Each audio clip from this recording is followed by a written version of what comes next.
are the Honeywell Heroes. Wow, not bad. Yeah, I could have kept going. Actually, I should have burped. That would have been cool. I bet you got an A in music class back in the day. I'm sure I did. Yeah. No, I was at Elijah Buell, dude. Elijah Buell. I forgot about that. Elijah Buell. Where'd you man. go? Best school. I was a Harding Hawk, man. Ooh, the Hawks, baby. Oh. Woo! Hawks, Horseman, and Elijah Buell. Best school around. That was our school song. It said something about that in there. Yeah. I don't know if that was true, but it felt like it. Is it weird, though, that none of those schools are open anymore? I know. It's crazy. Yeah. I missed the ice cream socials and sliding down the playground slide, but I think Eagle Heights has the playground slide from there. Does it? Well, they did. I don't know if it's been updated, but I like it. yeah. And tetherball. Did you guys ever play tetherball? Yeah. That was good. Ooh. I used to I would like play against the girls and just hit it, and it would spin all the way around. And we'd be like, yeah. I'd get bored with it after a while, Yeah, though. I know. Get bored. That's how Tanner picked up chicks. That's really how he got his girlfriends in elementary school. Tetherball. Yeah. Smack hey. Kelsey Krogman in the face. That's how you picked her up. Hey, I know. Hey, girl, want to see me smack this tetherball? Yeah. Oh, my goodness. Jeez. I love it. Hey, we're the Honeywell Heroes. We have a guest tonight, and his name is Random Tanner. Random Tanner. I'm just kidding.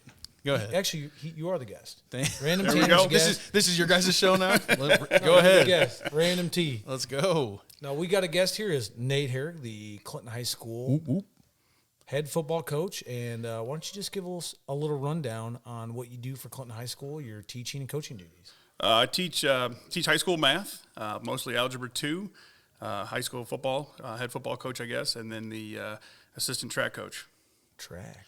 Nice. Ooh, track, okay. And math, so whose math spot did you take over? Brad Van Royen. You guys probably don't know Brad. And whose spot did he take over? Do you know?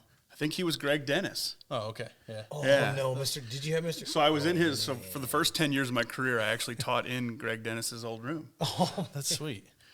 He always used to say this, you just got to work it out. You got to work it out. Or when he would come over and you'd ask him a question during class, he'd always say, "What you got, Nate? What you got?" Like, Oh, my goodness. Hey, he was all about it. Just all about the business. You guys were good at math, though. Like, Yeah. if you're teaching it, Tanner was. Yeah, I was in AP calculus with Smitty, and I should have tried harder, but I was at least in AP calculus. Did you pass? Yeah. Bro, if you passed AB, I could barely pass Algebra 2. I got like a D+. That's how bad it was. So who did you have? I had Dennis, and he used to always, when I'd ask him a question, he would be looking out the window. That's how we meet. Yeah, because it was in the courtyard. Like his room would still face the courtyard. So he would look out the window? So, what, like, he just to like focus and ponder? I don't know. Like I'd be right here, and this is what he'd be doing. Well, number 17, and I was always like, "Where are you looking? Like, where are you looking, bro? Like, come on, man." So That's great. But I just wasn't smart, so it is what it is. Dude, it's not but their fault. you were exceptional in art class with your figures that you drew. Like Yeah. the people. I drew stick figures with Miss Winkler. She's probably not there, is she? She is not. She retired a couple years ago. But I mean, God, you would think she'd probably. we worked together for probably the first 6 years of my career. Did you? that's good. Wow, that's man. Time flies when you're having a great time. That's true. Before we get rolling, we got a sponsorship. We got to roll with that first. First Choice Insurance. Tanner, why don't you tell them about First Choice Insurance? First Choice Insurance for all your home, auto, and life insurance needs. 410 South 2nd Street, 563-241-2341. Again, 563-241-2341. Call Andrew Wood. Tell him Honeywell Heroes sent you. If you want to email him, it's awood@firstchoiceinsured. I said insured. Whatever. Anyways, you guys aren't going to email him. Just call him. For all your That's great. for all your home, life, auto, business, and much, much more. You got it. You sound Right? good. Absolutely. Is that a good voice to read Absolutely. something? Okay. Oh yeah, you're good. Okay. Okay. And Hey, now batting. is Honeywell hero story. Listen, either one of you, just roll. Give me a Honeywell story. I got to have something. Honeywell Heroes story. All right, Tanner, you got to go first. Okay. Ooh, so okay, putting you random on the spot. Okay. So mine's not really from CJB because we've talked about that a lot. Mine, I'm going to do a coaching story. So actually, this past season, I coached Jada's softball team. She gave softball a try for the first time, which is cool. She did a lot of that this year. So They didn't have a coach, so I was like, yeah, I don't know if I really want to do it. They ended up convincing me to do it, and I'm glad I did. I had a lot of girls that had never played. We actually had more girls on our team that never played softball than actually did, which I thought was cool because it means, especially at that age, because it was a middle school age, I think 5th, 6th, 7th, and the fact that they all wanted to give it a try was pretty cool. And we ended up getting first in the league, second because Comanche beat us. But It has to be the coaching. it's 100% the coaching. Yeah. Because I didn't get one text or phone call from any parent complaining. Which is actually crazy for Erickson Center. Well, yeah, I'm sure. I'm going to take that one to the grave because I pride myself on that stat. But anyway, so one of the games, there was a girl. It was her first year playing, and she was rounding. I really taught them like base running. That was one of the big things because a lot of the teams we were playing had no idea how to like be aggressive on the base path. So I always like taught them that at practice, and during the games I would help them. And anyway, so this girl rounded third, and she's running home, and the other team made a play, and she, like, trucked the catcher. Now, she didn't do it on purpose. She has no, like, it was one of the first games, I think.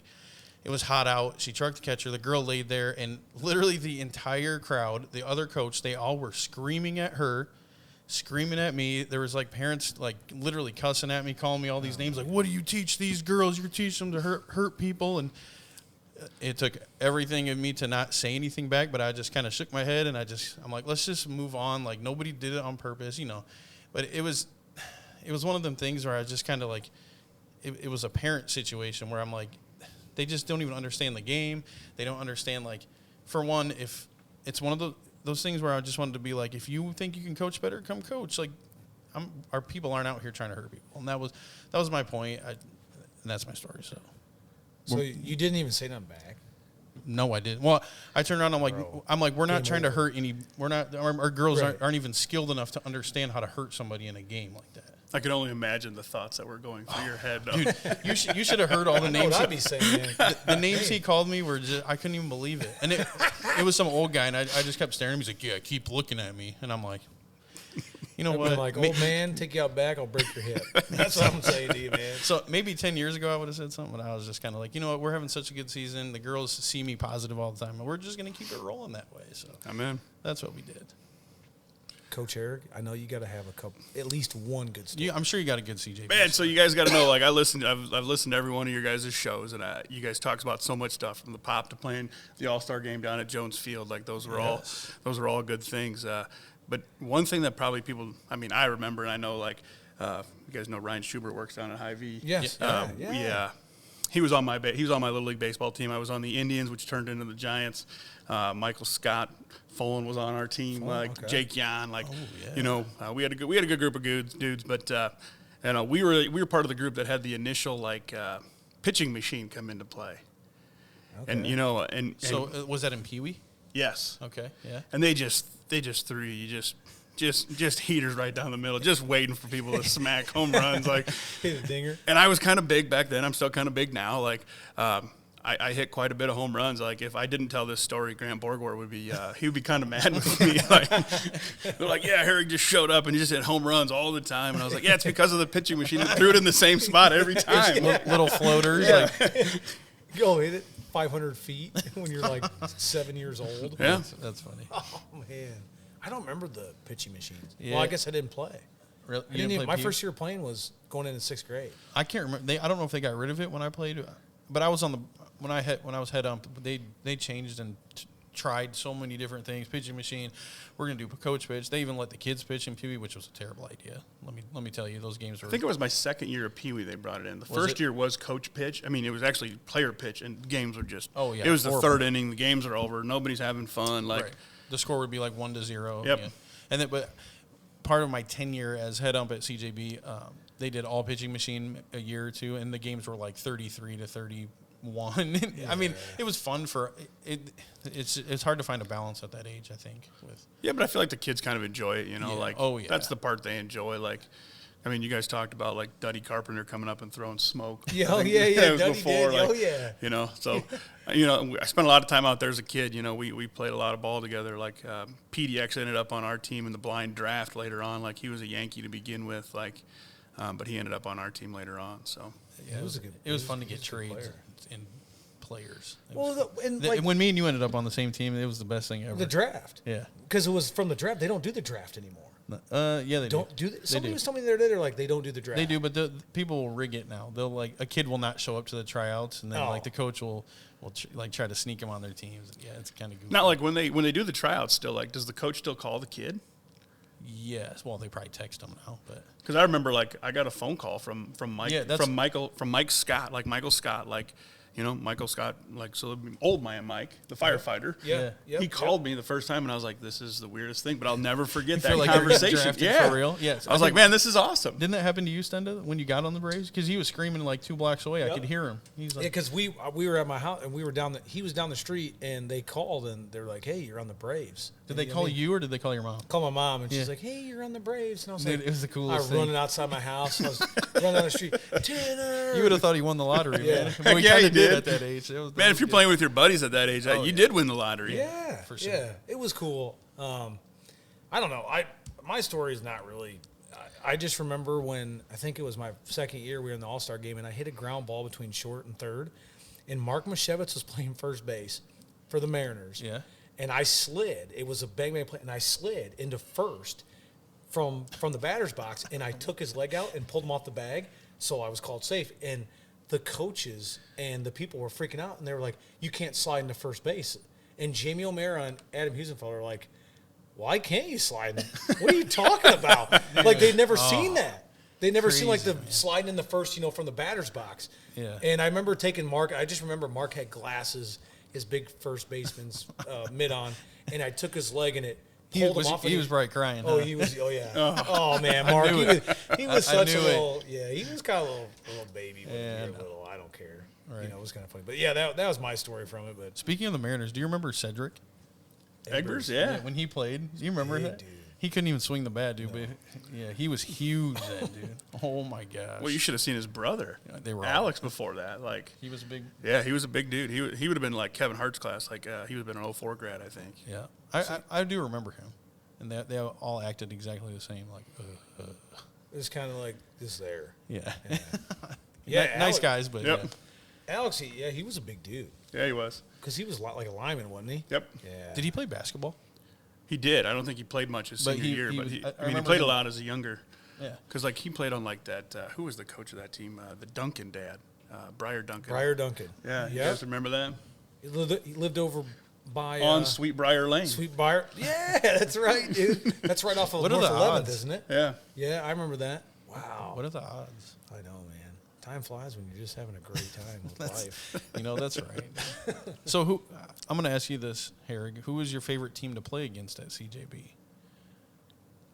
Probably the Red Sox. Like, they were kind of always loaded. Like, you guys talked about that early on. Like, like that was like Ryan Jordan. I think Kevin Hart was on that team. Yeah. I don't know if he was or not, but I think he said he Luke was. Miller was. I know that. Yeah, Like, because he mentioned all those names. yeah, So. like Case Fuller was on that team. Like, so it's kind of full circle. Like, Case has a kid that's in first grade with my daughter now. And, like, we went to school together. Like, awesome. it's kind of fun. Like, I just saw him the other day. I Yeah. can't remember where, but somewhere. What about you, Stenda? Who was your favorite team to play against? I don't know. I like the Cardinals. I think I said that before. Yeah, just because But I- it was I- always good competition, Yeah, and Brody and Curtis Howard. I always love playing against the Yankees just because, just to always have the shot at ending that thing. Yeah. And then we did, and yeah, we already talked about that. I hated the Yankees. see, that was like the Red Sox for our grade. Like, Yeah. was that crew? Was it? Yep.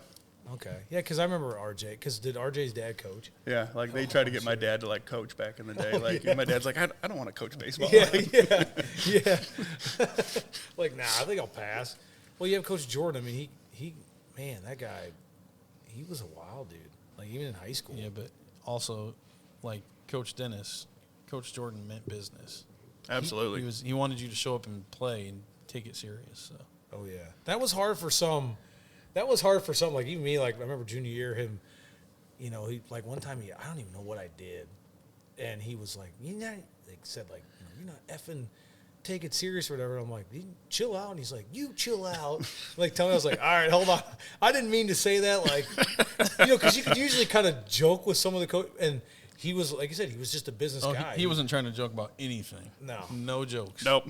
No, he was like you said, he was all business. I respect it. He was a good coach. I liked him as a coach, actually. Absolutely. He definitely. But I mean, out of all coaches, baseball wise, I thought he knows baseball, man. Yes, he does. Oh yeah, dude. You know, we had a lot of baseball coaches in the day, all three of us. But he was knowledgeable. He knew. He did. I'll give you that. Yep, for sure. All right, what do you guys? Okay, I kind of came up with this one just to kind of keep it going, but give me like a random, like favorite movie, TV show, something throwback from the '90s, or like a memory you remember being a kid in Clinton that you would do that was kind of like, whether it was summertime, whatever, just something like nostalgic.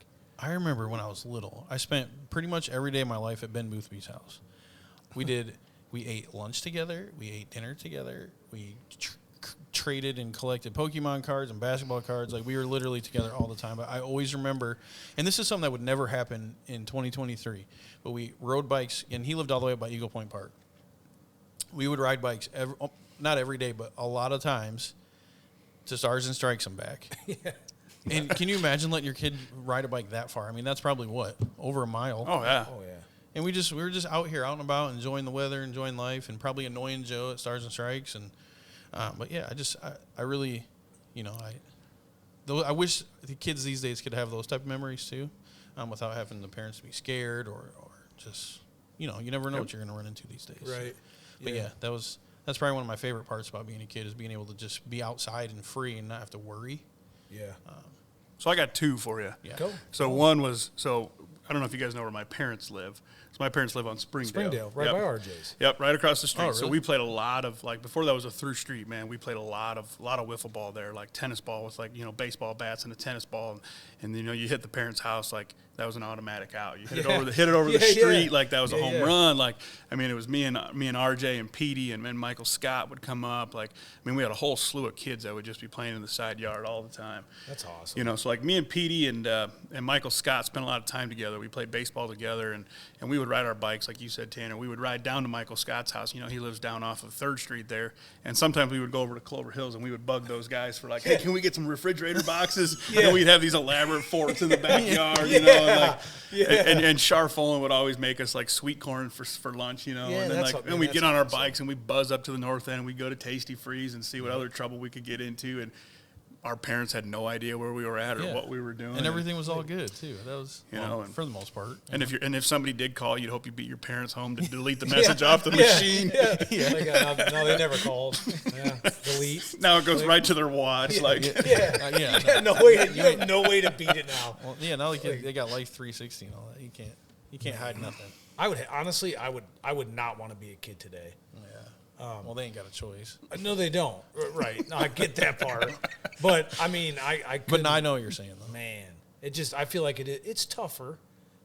But I think, I think it'd be better to see, like we were all kind of talking beforehand, just seeing kids out playing ball, playing football on the side of the house, doing those things, and you just don't see it. And I feel like that's where they kind of lose, like, the competitiveness and drive to, like, want to win. It's kind of like, it's almost like it's a business for them to an extent, if that makes sense. Just like we talked, just like their worth is on social media and followers.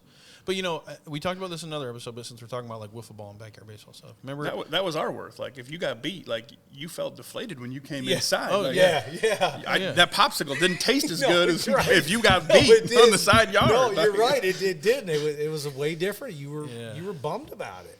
For sure. But I guess we sold like a crazy amount of wiffle balls, bats, and wiffle balls. I was rather impressed with that. I know Yeah, you just did the way you they did said mention that. Yeah. And we're just since we're talking about it again, I'm still like, I thought that was cool. Hopefully they actually used them, I guess, but maybe they just bought them to look at them. I don't know.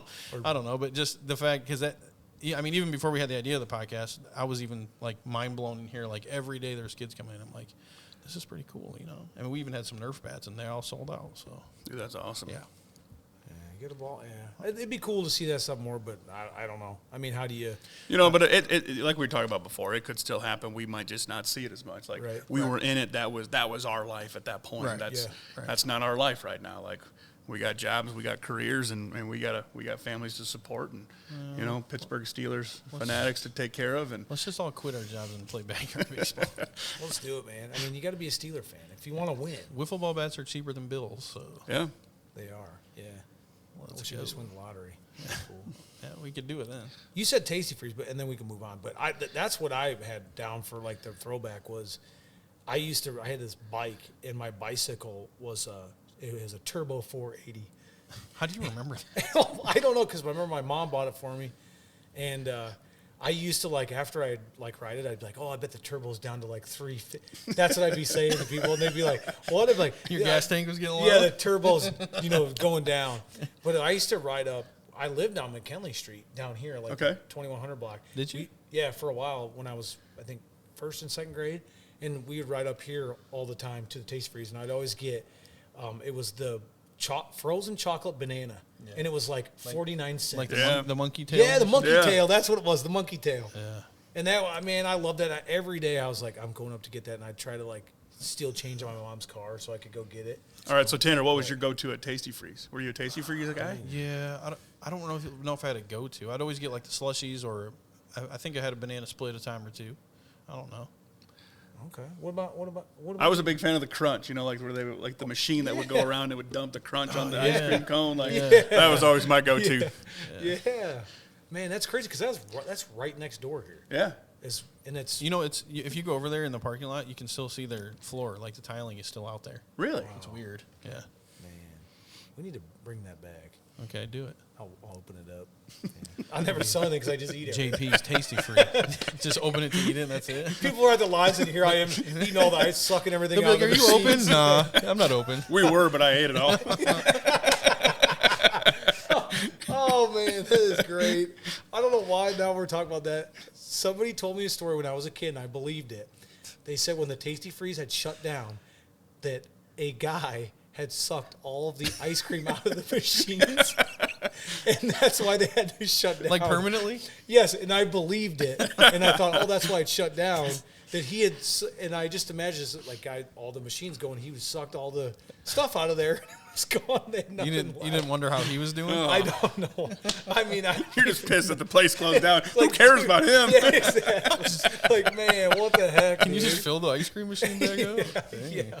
Oh man, that's great. So besides Tasty Freeze, I'm gonna ask you guys this: so if there was one restaurant or business from back in the day that you could bring back, what would it be? Bring back? Yeah, like one that you really enjoyed being at or eating at. Ooh, Maud's. Mods?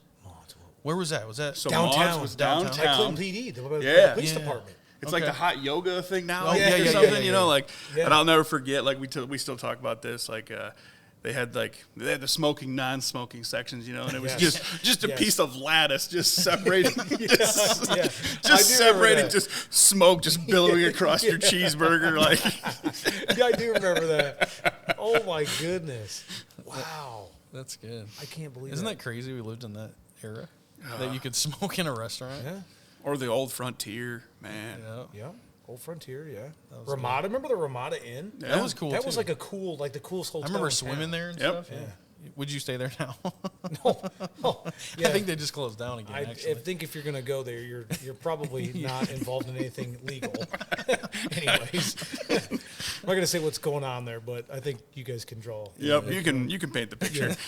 Yeah. Hey, Porter's is good though. I need to be a Porter burger. Yeah, we'll have to hit them up. Maybe we can get some food from there. Yeah, Porter's is good. Yeah, they got good burgers. So I was. What about Houston? If you could bring one back, a business. Mr. Quick's. Yeah, I was gonna say I used to. See, I don't remember that. Like, you don't? No. Right by the old pizza. Was it right? where Essentra is now or something?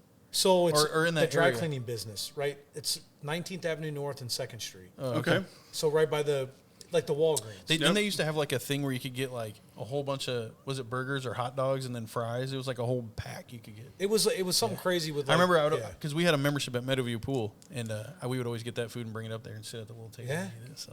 Yeah. There's still Mr. Quick's. Did you know that? I didn't know. Where? It's like in I'd have to Google it, but I like their Facebook page so I can see their updates. But Nice. it's still the same logo and all that stuff. Yeah. Dude, So that was probably 25 maybe years. let's take a road trip there, dude.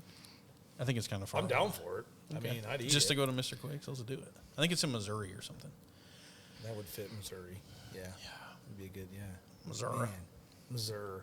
Mr. Quick, that's a good one, man. What about you? What about me?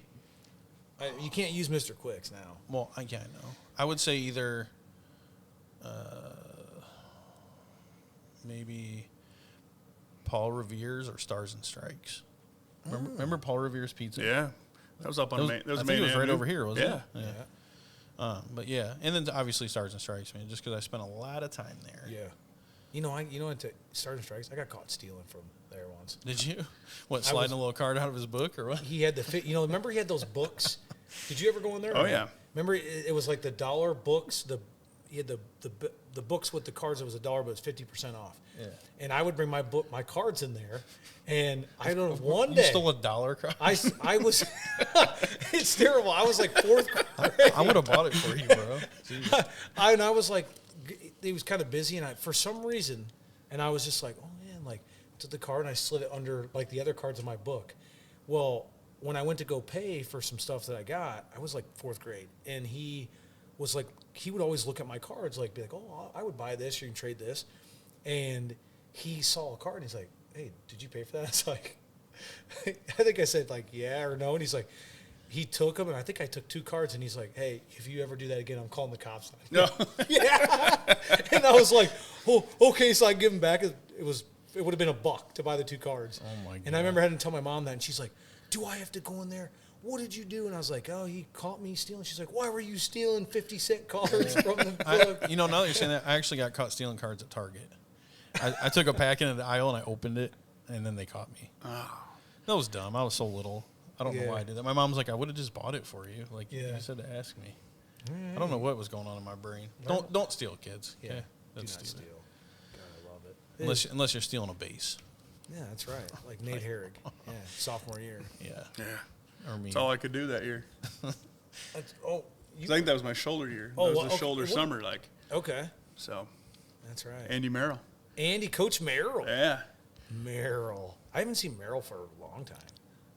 Yeah. Merrill, yep. Who was it? Would have been Merrill. Who else coached? I think it was just him that year. Was it just Merrill? As the sophomore coach, because I coached first base the entire year. And I coached first base and pinch ran. Wow. Dude, such a long time ago. Yeah. Wow. Dude, we're old. We are. Old as dirt. Yeah. Yeah, it happens. All right, let's see here. Let's see, what goodies do we have? All right, I got a question. And this is open for discussion for everybody here. Whoever wants to go first. We kind of talked about a little bit before we came on here, but I'm talking about the feeder programs. Erickson Center, Honeywell, YWCA. Is that what it is now? Yeah, but I don't know what program they have. They don't really have anything, do they? They just got a swimming pool. Okay. Yeah, I think that's it. So pretty much the rec and Honeywell are kind of our feeder programs. Yeah. Am I missing any other feeder programs? Like they're like the the entry levels, how I see it. I don't think so, because soccer and all that goes through the rec team. Okay. So. What can we do? It's kind of obviously more geared towards Nate. Just like what can we do as a community collectively to build these programs to keep them solid? And that's open for everybody, but it's kind of since you're coaching football, yep, you want to get those kids up to speed when they get to you, where you're not going, I got to try to teach them all these basic fundamentals again that they should already know. What can the community do? Well, I think we've talked a little bit about it on the show already, and the fact that like kids just need to play.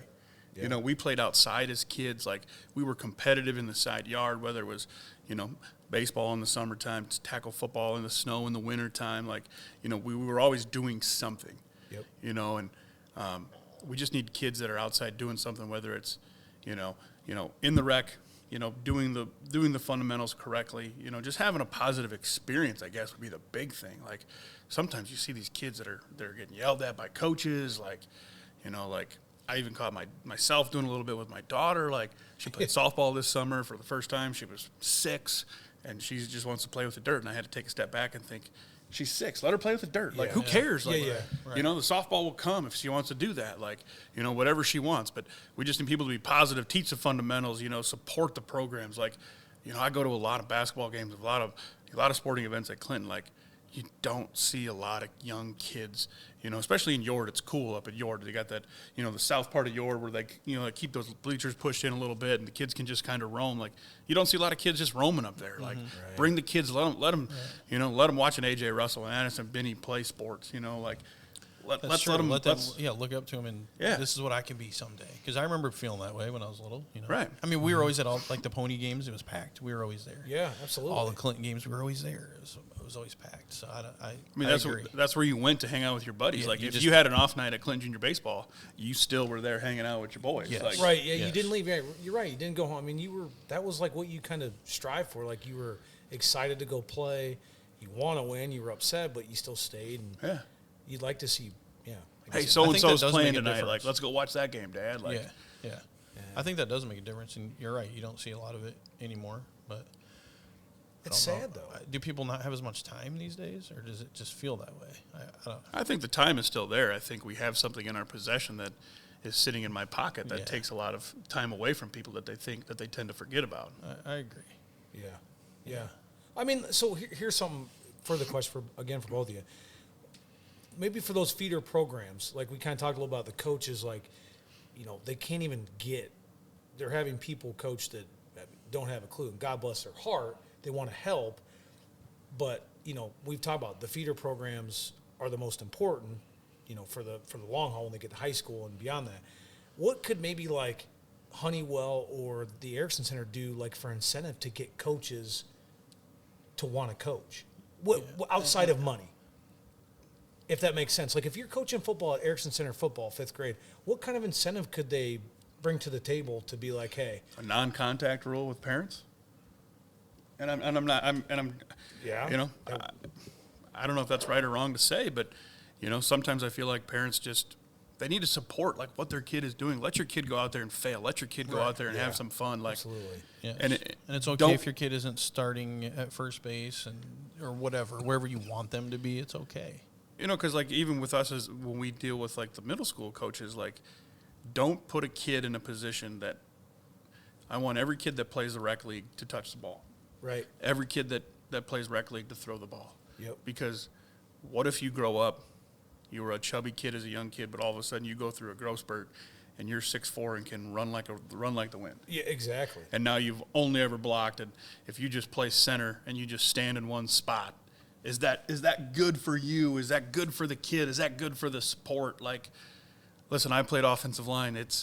I loved it because I loved the physicality, but that was a whole different level. Like, I think if I would have had to play it at a young age, like, shit, I remember trying to cut weight so I didn't have the black stripe on my helmet, Yeah. But I think we need to get kids playing every position and doing everything that they can do to, experience the game. Let every kid throw it. Let every kid try to catch it. Right. Who cares if it's the fast kid that always scores or, throw it out to the chubby kid that, hey, he catches it this time, man. It might be 1 game out of 6, but that kid's going to be jacked, and he's going to remember that. Exactly, yeah. JP, we talked about this earlier, but you said a difference between back in the day, like at CJB, for instance, we would have like 2 coaches, and you said now there's like, what, 6? I mean, it's not real coaches. It's like parents that just are trying to push their kids into positions by saying they coach, and they just, I don't know, man. I don't know how it ever turned into all that. I don't know what. Why? I mean, I don't know what happened, I guess I should say. Do you for that, I feel like that just hurts them because, number one, and again, I'm not taking it. I said some stuff last week where I felt like I was kind of harsh about it, but at the same time, that's really how I felt. I feel like I don't think that all these feeder coaches or the AAU coaches are bad. That's not it. There are a lot of good ones. Yes. But I do believe that there are a lot of them that are out there for the self-serve of their kid, and guess what? They're living the dream through their kid. Mm-hmm. And I firmly believe that because if you're coaching, whether it's youth or AAU or high school or whatever, the ultimate goal is to win. And you want to be competitive, and you want to teach them how to be a team player and all these things. But you want all those kids to learn as a team, like all the same fundamentals, learn the basics, master them. You have 6 different coaches coaching, okay, let's just say 5th or 6th grade, and they're saying 5 or 6 different things, and these kids have no clue what's going on, or is any of these things right? But then at the high school level, you could coach sophomore baseball, and you only have 1 coach. Right. How does that, so especially as a kid, you're super vulnerable, so you believe your coach, whether they're right or wrong. You're going to believe them. Because I still remember things that coaches taught me when I was little, and that probably wasn't right, So, but you did it anyways, right? You know, yeah. like you're influenced by it, and you're like, you're a kid. A kid doesn't understand. Just like now, a 6-year-old kid says to their parent, "I hate you." They don't really hate their parent. They don't even know. They're just mad because their parents. They hate that current situation at that moment. Like, yeah. And hate might even be the wrong word at that point. They're just mad. They're angry. They're learning to express their feelings just like everybody does. Right. I don't. I mean, you guys have kids and they're going through the programs.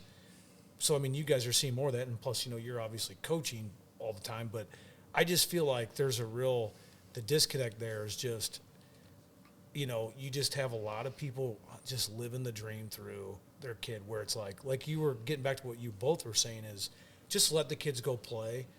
They're not at that. They're just trying to figure out if they're even going to like it. Right. Yep. So why don't you just, like you said, with your daughter, just go let them do it. Now, excuse me, when they get to high school, if they're like playing with the dirt, then you're done. Right. Then we're gonna have a little different conversation. So that's just I don't know. I'd like to see. I don't know what we could do as a community. At the end, I mean, we've talked about those things, but I think that's kind of a community support is big too. Yep. Even for the kids. Because, I mean, for instance, this is zero jab at anybody because I don't think it's anybody's fault, specifically. But, like, I've been to a varsity Clinton game for basketball this year, and I've also been to a varsity Fulton basketball game. And it's a night and day difference. I talked to JP about this earlier.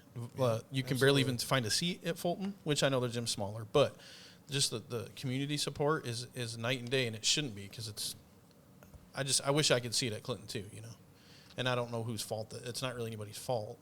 It's just I'm just kind of like I just sat there. I'm like, man, that's crazy how it is. I don't know. I don't know if there's a way to even change that. That's how I was even telling Cindy. Like, how do you get people to show up and support? I don't know. Well, and you'd think there's way more people in Clinton. Right. I mean, I get it. I feel like when we were back, we were kind of talking about that. Like, remember, like the basketball, the student section was packed. Yep. Yeah. Like we went to the girls' volleyball game when we weren't, And it was packed. And like football Friday nights, it was packed. That field was packed, and now, I mean, you see it. I can't remember who I was talking to recently. Somebody that was a principal, and was like, "Oh my God!" Like, I go to these games. He's like, "It is." I talk so much smack to the kids about how they don't even show up, and when they do show up, they just stand there. Kind of like what you were saying, like the student. Yeah, the section? students. Yeah. Like, and it's like, what? Like, what are they doing? Like, if you're not out for a sport, what else are they doing? We used to take pride in the student section. Man. Yeah. I wish there was a way to motivate people more, but where do you start and what do you do? Yeah. I don't know. Man, I don't know. That kind of bugs me. I feel like the feeder program's a big deal, and I think if they're not being taught the right things from the get-go, the basic fundamentals, then these kids they're never gonna do anything because they're gonna be so far behind when they get to high school. Right. It's not going to change overnight, but it's cool to see people trying now. Yep. I feel like I really do. Like Reggie and Yep. Reggie and Scott Levine do a nice job with the Little Kings. Like, it's cool to see. Yeah. Interesting. I don't know. I could talk about it forever, but I know. You can talk about anything forever. I know that. I could talk to the wall here and be like, hey, you should do it for a little bit. No, I'm just kidding. You got a green wall. So, Herrig, I'm going to ask you this question. Okay. What was your favorite part about Clinton High as a student athlete versus your favorite part as a teacher / adult coach? Now, I guess what I should say, because like I always get this feeling too. Like I've been back in Clinton High, and I felt differently as a student as I do now. Not in a good or bad way, but just that's kind of a broad question. But no, I guess it's kind of the same for me, and I know exactly what you're saying is, when I left as a kid, I had a thought of what I always thought Clinton was going to be, what Clinton High was always going to be, and it set me up for a lot of success in life. Moving on to the next level, they did a nice job. Then coming back, for me as an athlete, I guess I'll answer that first part of the question. It was the red and black, like to represent that school. Like, we might not have won a lot of ball games, but we knew that we were going to be tough. Yeah. Like when we played a football game, like you knew that it was going to be a battle. Right. Whether it be a basketball game, you knew it was going to be a battle. Like we were going to try to be in it until the end, and that was the blue collar mentality that we had as kids. And fast forwarding now to me as a teacher, as a coach, like it's still the same thing. Like Clinton, people opened a lot of doors for me at Clinton. Yeah. They did a lot of things to help me, and that's one of the things that that brought me back here is people did a lot of things to help me. I want to help a lot of kids in this community try to do good things in their life, whether it be opening up the weight room, helping them in class, giving kids a chance to be successful that people gave me. Yeah, that's good. You have the opportunity to kind of be the person that you looked up to at that point, right. I guess, in the same sense. So, yeah, that's cool. Yeah, absolutely. Just being a mentor. Yeah. I mean, it's really what that is. I mean, and some of those kids, I would think, and I was kind of part of that, like, I mean, my mom was remarried, but I was kind of disconnected, growing up with my stepdad. They don't, some of those kids, especially now, that split household, they don't have like they might live with an aunt right. or a grandma, and they might not even have a mom or a dad figure. So I think I think kids now really, they long for that relationship like that. I think you're talking about like you had with Smitty, I had like with Vice, I mean, Snowden. I mean, those guys, I will always see him as coach, but I'll see him as a lifelong friend. Right. And I think that's now they really long for that more than anything because a lot of those kids are disconnected and they don't have that at home. Mm-hmm. Yeah. I mean, and there's a lot of tough conversations that I have with kids in the hallway. I'll pull them into my room, pull them into an office quick. We'll close the door and, they might need a butt chewing that they might not be getting at home. And that's kind of my role a little bit. Like, listen, you're doing some stuff you shouldn't be doing, get your butt to school on time. Like, do the work that you need to do. Like, we're tracking these kids' grades. We're doing the things everything that we can to help them be successful beyond football. Yeah, absolutely. You guys, I mean, both of you guys, I mean, with having kids and then coaching stuff, you're just preparing your kids for life. Yep. I mean, that's what you're doing. I mean, but that's where I feel like when we talk about some of this stuff, how that hurts them when they're younger, if they're not held accountable, especially then when they get older. Because you know how it is, if you don't lay down ground rules right away, whether you're a parent or a coach, those kids, 6 months later, you're the coach, you just show up, and then one day you snap off in practice. That's not going to go over well, no. You know what I mean? So it's like if you lay those down right away, most kids or people in general are going to be like, okay, this is what the expectation is. But if you let it go and you never correct it, you never have any control, and those kids they know that they can run over the top of you. So I feel like, it's more of, again, like just lay down the law, if you want to say it. Yeah, set the expectation, set the line here, and let the kids, they're either going to meet it or they're not. And that's how it's always been. We talked about this before the show. Like, kids have not changed over the years. Expectations of kids have changed over the years. And what we allow them to do and what we allow them to get away with is what's changed, in my thoughts. Very true. What do you think about that, Tanner? Because, I mean, you have kids, obviously, and, you played sports, come through it. I mean. Yeah, it's different. I mean, even just what they're allowed to do and not to do to even be on a team, especially even at the middle school. I've seen it where, like, kids can get bad grades and play. I wish they couldn't. But, I mean, even it happened with my child. He was getting bad grades and they still let him play. And I was like, man, I wish they would not let him play so then it would motivate him a little to get better grades because that's what's most important in my opinion, But I don't know. Yeah. That's definitely, like I said, I would think that way different because and I feel like it's so easy now to pass a class. Like, I mean, you know what I mean? And even when we were in school, it wasn't hard. It was like all you had to do was literally do the work, like the homework. And it's the same thing I tell kids every time we have a new semester. You show up every single day and put forth some sort of effort. I can help you pass this class. Right. But if you're not going to do that, I can't help you. Right. And I feel like the homework is less than it used to be. At least in middle school. I haven't seen high school level, but come to my room and I'll give a lot of it. Well, so. That's good. Dude. Man, you did what Smitty did because remember Smitty? Man, Smitty he was always giving homework. I hated that. Yeah. People get mad at me when I'm down at the printer in the morning. Like, oh, dude, you are that guy, man. You are the guy. Oh yeah, what do we have for homework today? Well, you're gonna have to do half of the book. It's like it's first day of school and you got to give out an assignment. I like that. That's good. I'll stick with home ec. I always loved Rebecca's stats. Did any of you guys ever have her? Yeah, but you just wanted to eat the food. That's all you cared about. I was like, hey, man. Cinnamon rolls. Cinnamon rolls and go to Golden Corral. Dude, there's a classic one we should have brought back in Clinton was Golden Corral. Good call. Where's that, McDonald's? Where Yeah. that's at now? Yeah. Wow, dude, that would be a game changer if they brought that. Dude. There'd be people that would move to Clinton. That's what would do it? Yeah, that would be a game changer. It's turning the whole city around, baby. Population decline, it's now on the uprise because Golden Corral. Just put one at every corner. Yeah.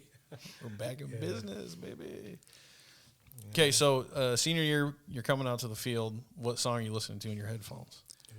Man, you guys, I'm probably going to be one of very few people that are alive that's going to say this, but I was a big country fan, and I still am. Really? I was a Tim McGraw, his first greatest hits back then. Like, I'm an Indian outlaw. yeah, that was on there. Yeah. I remember that. Where the song. green grass grows, my next 30 years, like those were the tunes that I was, because if you guys know me, I was always a fiery guy. I still am a fiery guy when it comes to sports, but I usually need to like decompress, relax myself before I go out there. I still pace now as a coach. Like my wife sometimes worries that I'm gonna keel over on the sideline a little bit. Like, Yeah. but you pat. So are you gonna go to the tailgate in Tall Boys to see him or no? I don't think so. Yeah. We've talked about it, but What? with the 4 kids, I got to come up with a babysitter. All these high school kids are going. Hey, kids 6 and under are free, bro. You're good. Listen, I ain't taking a 6, 4, 4, and tailgate 2-year-old tall tailgate tall boys. I mean, it ain't like the old Riverboat days where parents just turn you loose and meet me at the light pole at 10 o'clock. Exactly. Yeah. That's right, man. Way different. Riverboat days that was awesome. I think I was listening to Young Jock during baseball. That was cool. You always young. What else did you? Now like? you know what? Now not Bone Thugs. What was the other one? I don't remember. Ghetto Cowboy. Yeah, Mo Thugs. Yeah. But now all I listen to is country. It's super weird. Really? Yes. Like the past couple months, that's all I don't know. Something's going on with me. Really? Yeah. You Seriously. like country? Yeah. That means you're getting old. I know. No, this dude is. You know what this dude told me today? I text him, I don't even know what time. Earlier it's like today? 3:30. I was just coming over, and I'm like, hey, and I'm like, what are you doing? He's like, he literally says in cap letters, BRB. I'm taking a snooze in the chair. BRB. I can't believe you actually typed that. And I said, what? I'm looking, I'm like, did you say BRB? Is this MySpace or MSN Messenger? What was the other one? LOL? Yeah. Was that the other? AOL. Yeah. No, there was another one that was ICN. You guys remember ICN? Was that your number? Or are you talking about ASL? Stendo always said that. No, ASL was one. Age, sex, location when you're in a chat room? Yes. That's what it was. How old are you? Are you a male or female? Oh, man. Dude, that is How weird. We used to talk to random people like, how old are you? Are you a man or a woman? And where are you from? Yeah, Why? that's how people ended up on those shows like with Chris Hansen, Dateline NBC.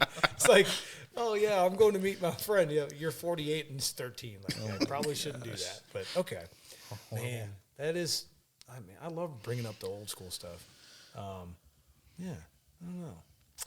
What else I got here? I got something. Well, I got some other goodies. I just kind of. I can't wait for your goodies, buddy. Well, I don't really have any goodies, but I think we're gonna get. So let's do this on this day. How about that? Yeah, get popping. So on this day, February 2nd, because, we're going to do that. It's Groundhog's Day. 1892. Now, I don't know if this is still a thing, but it says the longest boxing match under modern rules. Now, I don't know if it's modern rules now or back in 1892. Who knows? It went 77 rounds in Namioki, Illinois, between Harry Sharp and Frank Crosby. How in the world can you go 77 rounds in a single match? This is boxing? Yes. Dude, how many blows did they take at Seriously, that point? 77 Whoa. rounds. Like, how did they even breathe at the end? Anyways, moving on. 1936, February 2nd, Babe Ruth was elected into the Baseball Hall of Fame on this day. He was a famous Major League Baseball player for the Boston Red Sox and then the New York Yankees. I believe we talked about his trade. It was something crazy. Like how I can't remember. So $350,000 or something. Like that. It was something wild. He also played for the Boston Braves, now the Atlanta Braves, during his last year as a player in 1936. I did not know that. I did not know that either. In 1935, during Ruth's career, he had achieved much. For instance, he ranked third on the all-time home run list. Part of the reason why is because he achieved a record of 60 home runs in the year 1927. Babe Ruth was also the only player to hit 3 home runs in 2 World Series appearances, 1926 and 1928. Cool facts. 1954, Bevo Francis of Rio Grande College scores 113 points in a basketball game. Wow. Jeez. That's wild. I've never heard of that either, but I found that out. Moving points. all the way to 2009, 50 years after Buddy Holly, Richie Valens, and the Big Bopper played their final gig at the Surf Ballroom in Clear Lake, Iowa, which, if you know anything about that, they passed away in a plane crash after that. And that last show was Clear Lake, Iowa. The day the music died became the day the music went on and on. A tribute concert at the original Surf raved on for 6 hours with a lineup of rock acts that included Graham Nash, Los Lobos, Los Lonely Boys, Wanda Jackson, blah, blah, blah. And Holly's original bandmates, the Crickets. That's pretty cool.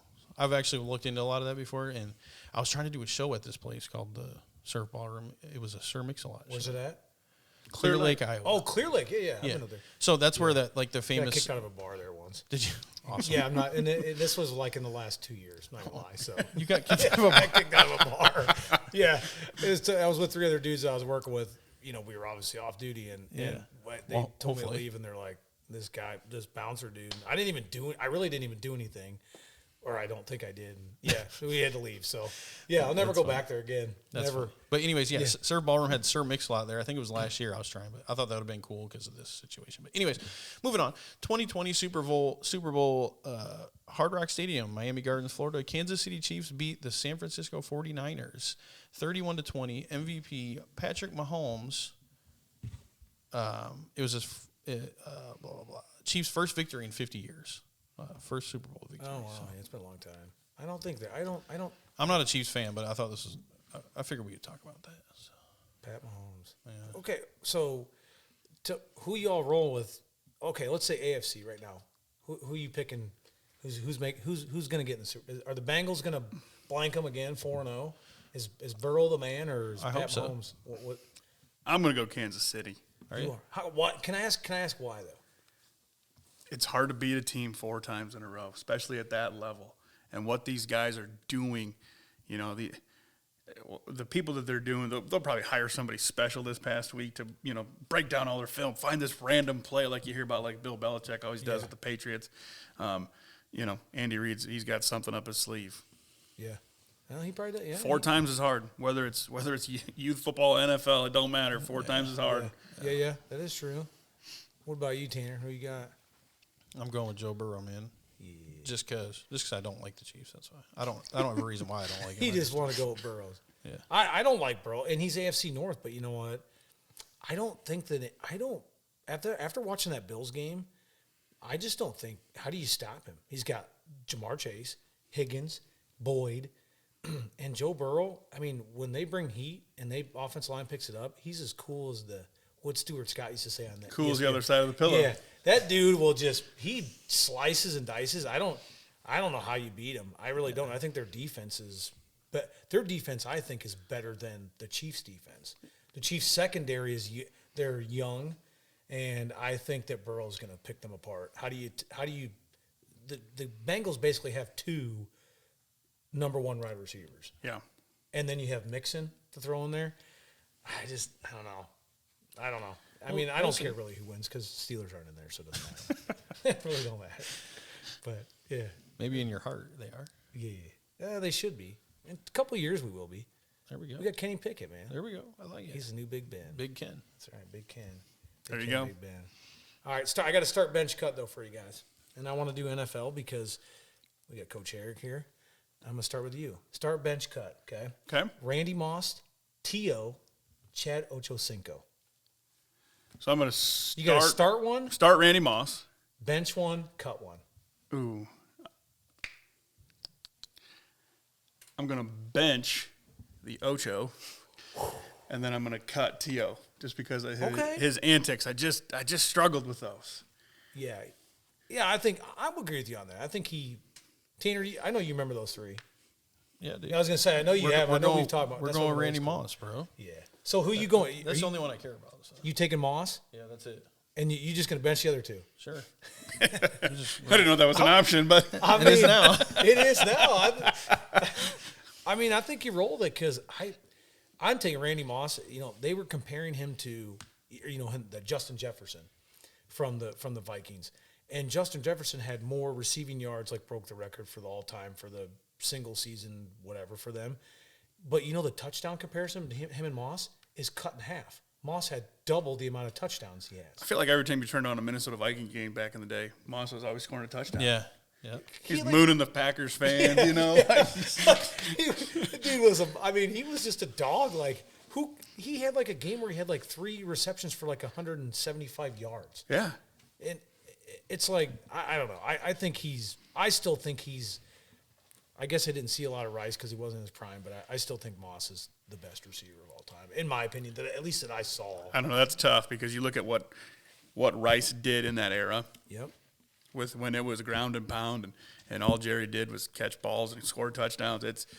But that's the LeBron Michael debate. It is. Yeah. You know? Yeah. We don't want to get into LeBron and Michael. Speaking of, I know we all First Choice Insurance, guys, for all your home, auto, and life insurance needs. For all home, life, auto, business, and much more. 410 South 2nd Street, 563-241-2341. Hit up Andrew Wood. He will get you right. Isn't that right, Stenda? He will get you right, hook you up. I actually got an appointment with him next week, so y'all better get down there. You do? Yeah, I do. Actually, I missed it last week because I was sick, but That's all we'll right. go down there. Things happen, bro. Life happens. Life happens. Make sure if you guys need insurance for any reason, hit up First Choice Insurance. He'll hook you up. JP will let you know next week how his appointment went, too. I'll let you know. I'll tell you all the discounts that I got or didn't get. Let me see here. Let's see. I for you, Coach Herrig. So, what would you say is the most difficult thing in today's modern era of being a high school coach at any level, whether it's freshman, soph, varsity? What is the most difficult part of your job as a whole? The most difficult part, I guess, is you want to talk athletes or where do you want to go? Honestly, I guess, yeah, that's probably vague, but just in general, like, what do you find, like, each year that you're grinding, like, what do you find is like, man, it gets tougher, or you're like, man, they're just changing stuff, like how to keep, what in your eyes where you feel like it gives you the most, I don't know, I guess you could say stress, or, where you're always trying to battle I wouldn't go stress, but I'll go this route. The thing that I think about the most, and I talk to my wife a lot about this, and, I talk to the other coaches on staff. It's just trying to keep the kids in it. Mm-hmm. And when I say that, I mean, it's no lie. We've struggled the last couple of years. We're working our tails off trying to build this thing back. It's just, how do you keep a kid motivated? My first year we were 0-8 in the COVID year. That was something special to talk about. Right. Then we went into the next year. We won 2 games, but everything else we got blown out. This past season we won 2 games. We lost 4 games out of our 7 by less than 7 points. How do we keep these kids motivated? Seeing the light at the end of the tunnel. Like, listen, it's coming. It's there. Like, you just the hunger, the drive. Like, I see it. I'm motivated because I remember what Clinton football was, like when we were coached by Coach Smirka and Coach Weiss and all those guys, and Smitty, and let's get these things back to where it needs to be. Like, yeah, we might not win every game. Who cares? Yeah. But, we want to keep kids interested in football, make Clinton football cool again. Yeah. Make Clinton football tough. And that's kind of one of the things we've really focused on the last couple of years is, our motto is win forever. Yeah. We try to build a lot of things around that. Like, if I just teach Tanner an X and an O, how to block this play, I screwed up. Yeah. I want you to pass class. I want you to go get a job. Sure. I want to come into Rivals. I want to support your store. I want to support you as a human being. And it's just letting kids see that there's something else out there, I guess. Yeah, absolutely. Yeah, it's not just a succeed or fail. There's other things that you can succeed at. I mean, you could be a D student and you could run your own business, or absolutely, you work your way up. You find something that you're passionate and you're driven towards. Like, who knows what you can do in your life? Right. Yeah. Right. Absolutely. Yeah. That's a lot. That's a tough. I mean, it's tough. I think it's tougher for you guys, like in your positions. You're a football coach at a high level, and you got kids. And Tanner, you're running a business, and you have kids. Like for me, it's more of I just worry about myself, and I can speak my methods, or I guess how I feel about things is a little bit different because I don't have kids. But I mean, I feel like the position you guys are in, it's tough. Like I would being a parent, I think is tough today, and especially you guys still being involved in your kid's life and sports and stuff, and then you still have to be a parent. Yep. Because you have to separate that. Mm-hmm. Tanner. I mean, Tanner. I know. With your kids and stuff. I mean, that's got to be. It's just, to me, it seems like it's tough. Like, how do you want to. It's not that you don't want to be their friend, but you don't want them to like resent you and think that you don't care about them because you don't let them do certain things or whatever. Right. Yeah, it's being a parent. There's zero handbook on being a parent. I can tell you that. You're just flying by the seat of your pants every day. Yeah. I'm telling you. Yeah. Like I said, You know, kudos to you guys. but I mean, like with that, like, you know, get your kids involved in what you're in. You know, Tanner, I've heard you talk about like the music for the little kids now. Like you're starting that thing. Like, you know, us, like, you know, my wife is phenomenal with our 4 daughters. Like our kids love coming. They know when it's Friday, it's football Friday at our house. They all got their football T-shirts on. They're ready to go. Like our oldest likes coming to practice. Like let them come around and hang out. Like, you know, let our kids be around. Like I think that's cool. Like they get to interact and they get to see the high school kids, how they deal with young kids. And that's, you know, that's kind of the things that we've talked about is, you know, teaching these kids there's something else out there, letting them be around, you know, be involved. Think about how cool it is. Like, you know, oh, I remember this girl when she played volleyball. I remember this guy when he played football. Like, he played catch with me. Like, if a kid goes over and plays with one of our coaches' kids, plays football with him on the side, listen, as long as he ain't supposed to be in, I ain't saying boo to him. Let him be, you know, because he just made that kid's day. And who knows what that kid had to do that day. Yeah. You know, he could have had a rough day at school, and now he gets to come play football, play catch-up practice. Man, that's awesome. Yeah, absolutely. Grind, baby. Got to grind. All right, so before we do, we get the food challenge. Yeah, we got a challenge. We got a challenge. A challenge, oh boy. But before, I just have one more, just for Coach Herrig. This is it. And then I got something too. Okay, good. Okay, this will be good. Actually, you want to go? No? Okay, good. This is go a guy first. you know. All right. You're in your prime, Coach Herrig. Ben Boothby's in his prime. Who's winning one-on-one? Dry blocking. Ooh.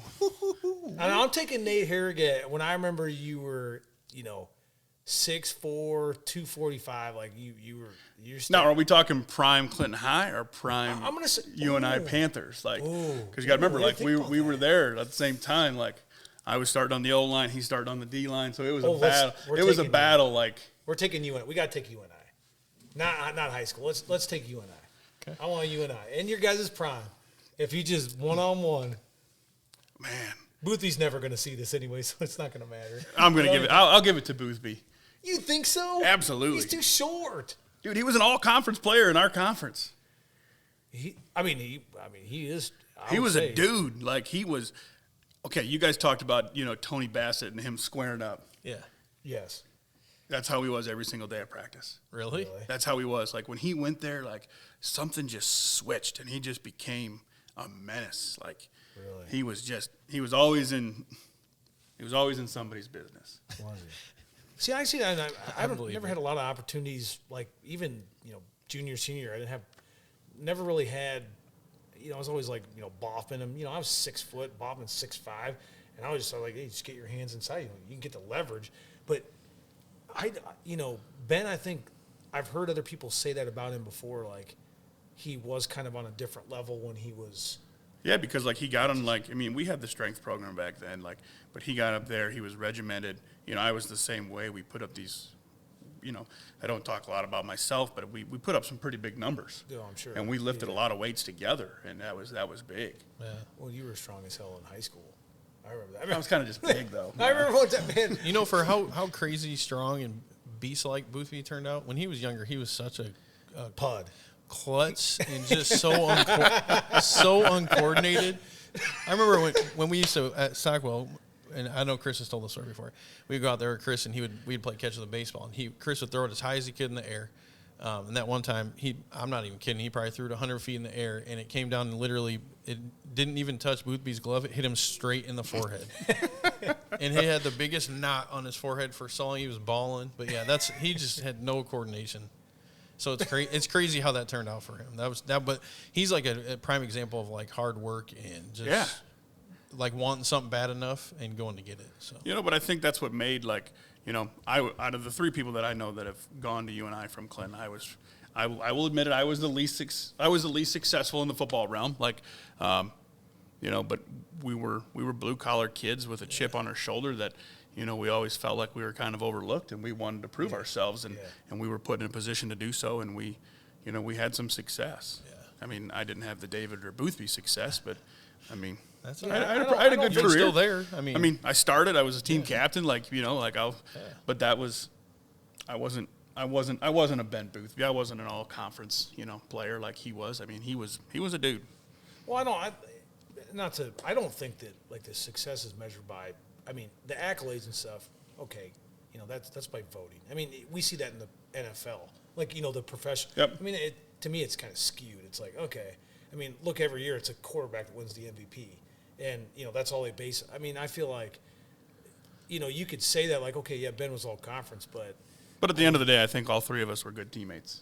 Yeah, right. That's like you guys, probably most important. yeah. For sure. Yeah, I absolutely 100%.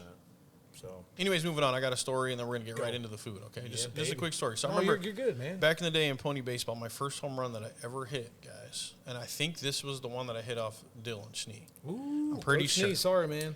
So before that, during that day, Chris, my brother-in-law Chris, he used to hang out with a guy named Adam, and Adam told me, and he was like, "I'm telling you, Tanner, just listen to me. If you eat a JBC, you're gonna hit a home run tonight." JBC, Junior Bacon Cheeseburger. Ooh, I don't mind those. From Wendy's. And he told me this, and I legit hit a home run. And then forever since then, I'm like, yeah, but I believe these superstitions. And I tried to eat one the next game, and it didn't happen. So I was like, yeah. You were over it. But still, yeah. And then I quit doing it. But he was like, but I think it was, I forgot to tell you this, Stina, but I think it was like only mayonnaise and bacon. So it wasn't a true JBC. Oh.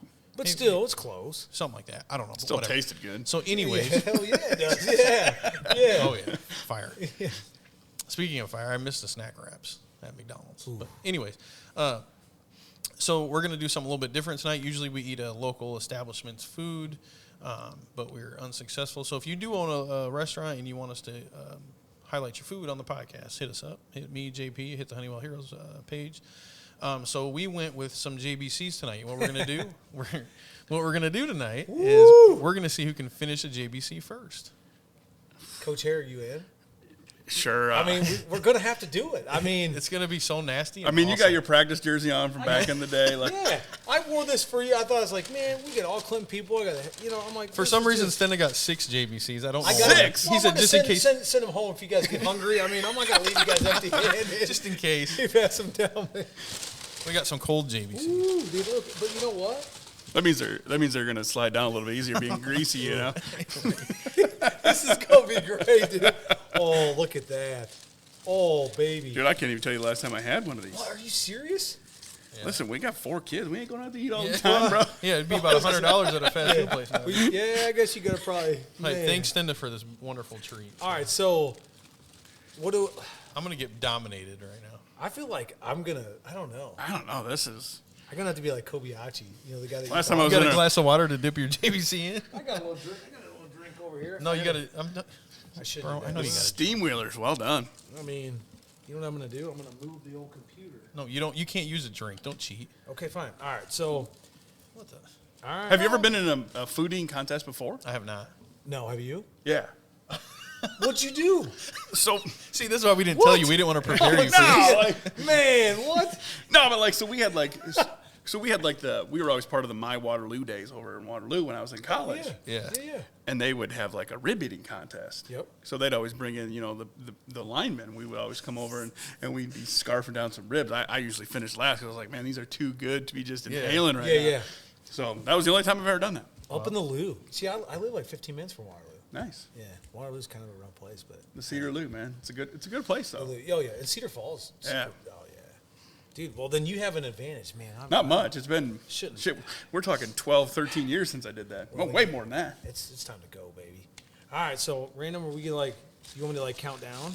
Yeah, and then I'm gonna do it. I got a stopwatch on the computer. I want to see how fast this goes. Oh man, This is great. The time doesn't matter, but I don't care. I'm finishing it. All right, here we go. ready? We'll go 4. We're starting at Who 4? starts at 4? Okay. How about 3? Sorry, see, my math is bad. Okay, I was not a good math student. I started. How about we're starting 17 and count down? Okay, we'll start at 3. I'll go 3, 2, 1. Okay, ready? 3, 2, 1.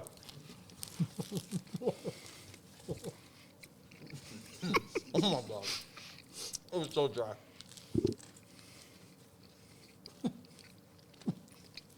We gotta swallow it here. Oh no! No, stand up. Don't be choking over there. They'll be puking on the turf. No, they'll be digging out your finger. Oh, God, this is weak. 45 seconds. I'm not even close. I about choked there. I thought I had you. Come on, bro. I thought I had you guys, and I'm like, I'm dead. Come on, Thunder. I can't. I like to enjoy it. Tanner! Let's go. No way. Hold on, I gotta follow it. Oh, no. I'm out, man. Oh. How long take you? Minute mark. He's not done yet. I can't do it. All right, I'm out. You're done? Yep. Dang it. No, like a minute and 13. All right. Well, you guys win. I win. Dude, I about choked. So did I. I was like, oh, I really was like, oh, no, I'm going to. That's pretty good, though. Oh, my God. A junior bacon cheeseburger makes you hit a home run. See, I guess so. You guys want to go play baseball? Home run derby at Honeywell? in the snow. So did you guys have any superstitions before you played sports? Not that I remember. I don't know. Probably like the usual ones, like if you don't let a black cat cross your path or walk. Listening to the same music, you know, like. Yeah. Did you have? I don't think I. See, I didn't, but like Coach Farley did when we like our pregame meals. We always had this. Okay, yeah. We always had the. He was very much about it. We did the same thing: baked potatoes, green beans, lasagna, and fried shrimp. Right before game? The night before a game. Oh, the night before. I was like, Yeah. man, you do that before game? He read some article one time that like if you eat fried shrimp, it will help you play better. So, you know what showed up next Friday was fried shrimp, and we won. It had nothing to do with like we were pretty good, you know. Yeah. Like, No, that was why. What number did you wear in college? 66. 66, baby. DeCastro from the Steelers. Oh my God. Offensive guard, all pro. He's going to be a Hall of Famer. Of course. Okay, there you go. See, I gotta match the numbers up. You got to get the Steelers plug in there sometime. You have to. That's right. I mean, there's a lot of greats that come from there. Big Ben, one of them. Probably the greatest, but you know, hey, we'll leave that there. Anyways, guys, we want to say thanks. This is episode 11. This is episode, episode Nice. 11. That's a lot of episodes, bro. But anyways, thanks, guys. If you're watching and you're one of the guys that always watches, there's a good amount of people that are continuously always giving input and feedback, and that's pretty cool. Because you guys don't have to watch, you don't have to listen, but you do, so that's awesome. We appreciate you. We love it. If you want to watch all the episodes, just go to honeywellheroes.com. We have all of our links to all of our social medias. You can search on YouTube and watch them all. That's the only place that you can see the podcast. Otherwise, if you like to listen, like Coach Herrig here, he told us he likes to listen to them. We're on Spotify, Apple Podcasts, basically anywhere that you can listen to podcasts, it's there. So Honeywell Heroes, we do have shirts available. You want to grab one, Stenda? They're in that white box right there. You don't have to. It's fine. Yeah, we'll get a post. We'll surprise them. Yeah, we'll post pics. We do have them available. How much are they? 25? 25. $25 a shirt. Hit any of us up or, stop in the store. I'll have them at the store too. Rival Sports, 85 Main Avenue, baby. I have nothing else besides Coach Herrick. Appreciate you coming on. Yeah, Love thank to have you. you back again. And Appreciate it. It was a good time. It's great to have. It's always good to reminisce about the old days, man. It is. I mean, for sure. I really enjoed this one just to be able to kind me of kick too. back. Random Tanner. JP Stenda and Coach Nate Herrig. Hey, episode 11, checking out.